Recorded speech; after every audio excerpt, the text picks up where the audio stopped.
Gonna be drop warrior getting stunned up as he goes in for a spear. Crusade just walking by him. Doesn't even want to fight the warrior. Just gonna back up out of there completely. That's a whole blade thing that they got going on.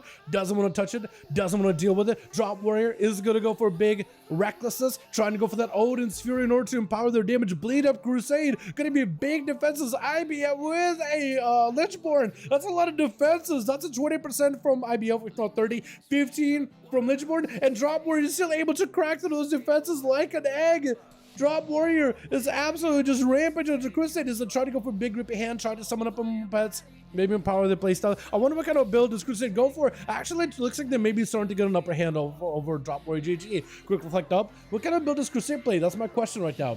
It's gonna go Sapphire and health from Drop Warrior GG as they try to go for a little bit of health. Looks like this duel's actually a little bit closer than I expected it to be. Drop Warrior could be in a big trouble. That's gonna be a big death apocalypse summoning up in Aegis of the Dead. It looks like Crusade does end up taking him out. What kind of build do you got going on? What is this? Hold on a second. You got like a dot-based build? Are you playing like the disease-based build with death coils? Is that what we got going on? Rude by Lath, going to be a big dome down. Crusade is actually pretty comfy in that dome. 50% damage reduction. It's going to be an interrupt onto Lathboker's staff. As Lath trying to go for some big damage of his own. Flame available. Maybe big burst. Does get shot through by the pet. Trying to see if he can go for the big blue blast damage. Going to be fire breath, but the AMS is there. I think Crusade still has a dot burning on him. But it could be wrong on that one. Lath with a trinket or to use it a little early. Gonna be trying to see if he can back away from Crusade. Trying to see if he can drag its roar all the way to the other side. Yoinking him in. Doesn't even give an opportunity to even play the game. He's got himself a wall, so at least he is not interruptible while casting. Trying to go for blue spells and red spells and hoping not to get interrupted. Got himself a bit of living flame. Burning him down with big disintegrates. Getting big eternity surge procs while disintegrating. Crusade looking to catch up a few death strikes, cleaving off, carving health off of Lathwalker like he is a Thanksgiving turkey. I mean, the man is kind of like a turkey-esque. He got wings. He's a bird. Trying to go for big breath. Does he get to one-shot right here? Big breath. Gonna be a shield for Crusade. Massive setup for Lathwalker. Trying to use mobility while casting. Hoping to maybe get a good angle. It's going to be interrupted onto blue spells, but the red are going to be at the ready. Maybe big burst. Does he have enough to finish it off? Going to be Pet joining in. Eternity Surge out for Lathwalker. Getting big burst of the Crusade, but the AMS is going to keep him healthy. Lathwalker was able to recover quite a bit of health so far. Looking for a bit of recovery early. Trying to be proactive with his healing. Crusade sending about half a shell. Does get the interrupt. Sleepwalk by Lathwalker. Looking to set up CCO onto Crusade. Does have a Lichborn for it. Looking for the grip. Lathwalker stunned up. Wait, Crusade maybe shift turned it around. Does he get to do it here? Lath needs all the recovery in the world. And looks like Crusade does end up getting him. What kind of a build do you got going on? What is this Crusade build? He's not summoning undeads. He's not really going for like what I see like a big empowerment playstyle with his pet or anything. He's not going for mage's build. So what kind of a build does this man play? I need to know, because whatever it is working. It's just like a stalwart warrior with a pet, and maybe like big diseases. I don't know what it is. Crusade is going to amplify his pet. Thorns are up onto Anhu, and the pet looks like he's actually going to die. Looks like maybe Anhu focus down on the pet. Crusade is definitely going to have to summon a new one as soon as possible. That is Thorns on him. May want to drop down a dome. AMS is going to be helpful. Trying to get whatever healing he can. That's going to be a shield as he's taking so much magic damage. Crusade is going to go for Battle Masters. Definitely needs to go for a pet. Maybe if he's a pet to try to heal himself, he's going to summon a Mages so they're down on top of it. At least get himself that Apocalypse versus Anhu. But Crusade had no hope whatsoever. Bashed by the Feral, has a trick for it, still alive, still surviving. It looks like Anhu may actually be not in a great spot right now. The man is just melting out of left field. As soon as he summoned the Mages of the Dead, maybe you got some Giga Mages' build. You need to get your pet up and running, at least to get it up to sacrifice it. I don't know what you got going on. This man doesn't even need a pet. He's just doing all the damage by himself. But Anhu does end up claiming victory over him, with the bleeds just rotting him down over time. With Tarzor gonna be up next. Running out on their big old chicken versus Anhu.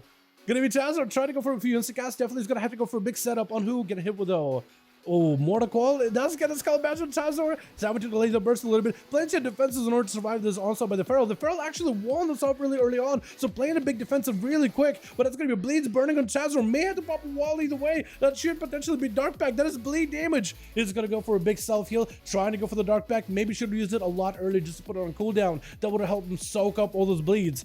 Anhu, not in a great spot right now health-wise, looking for a recovery. I don't know what kind of a hybrid build do they got. Like, how much hybrid did they go? Because some druids can go basically pure restoration druid with some cat gameplay build. That's how they feel like. Anhu still taking a ton of damage though. Big bleeds to the Charizard, so at least the bleeds are doing work little by little.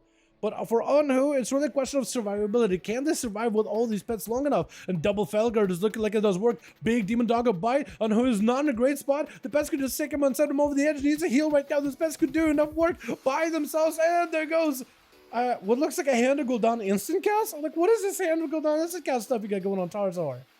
That's kind of cool. Instant cast hand to go down. Last Gen doesn't want to find out what those instant cast hand to go downs are. Tarzar is gonna have to play defensive. Big reflect, but it's getting Mordecai reflecting back to him. That was perfectly led out by the Fury Warrior. Tarzar with a wall, looking for a big drain. Does have access to Dark Pack. Definitely should be using Dark Pack as soon as possible. It's gonna be trying to maybe survive the stun onto Last Gen. Has a chicken for it. Big Dragon's Roar is gonna go the execute route. Leaping away in order to at least give himself a little bit of recovery before Seabuzz goes into overpower him. Another Demonology Warlock. And he can cast Hand to go down from tier 7. Is it really? Okay, I had no idea.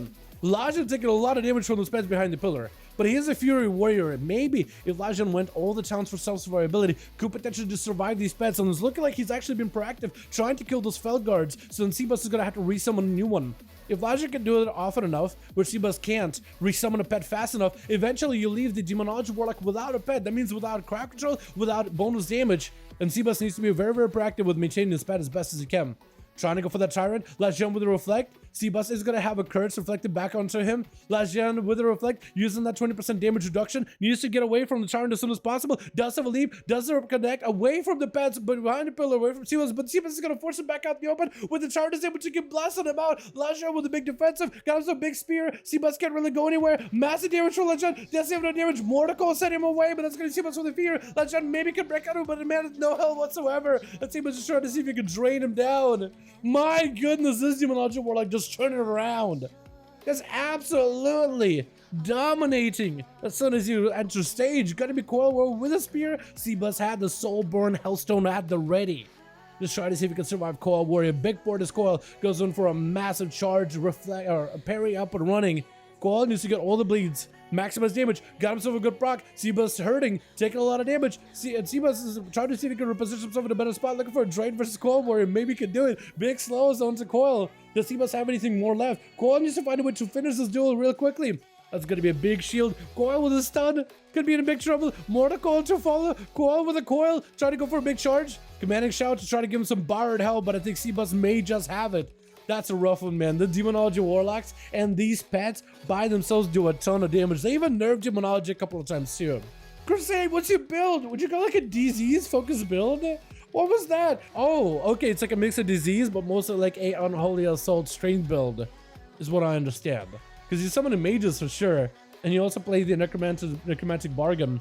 Does this become a disease, by the way? Because if that's a disease, that probably gets more value from morbidity, doesn't it? That could be pretty cool, actually. Wait. You also go and clone shoutouts. And imagine we go Plaguebringer for better disease stuff. But either way, that could work out. I like it. Hell yeah, let me know when you boys are ready.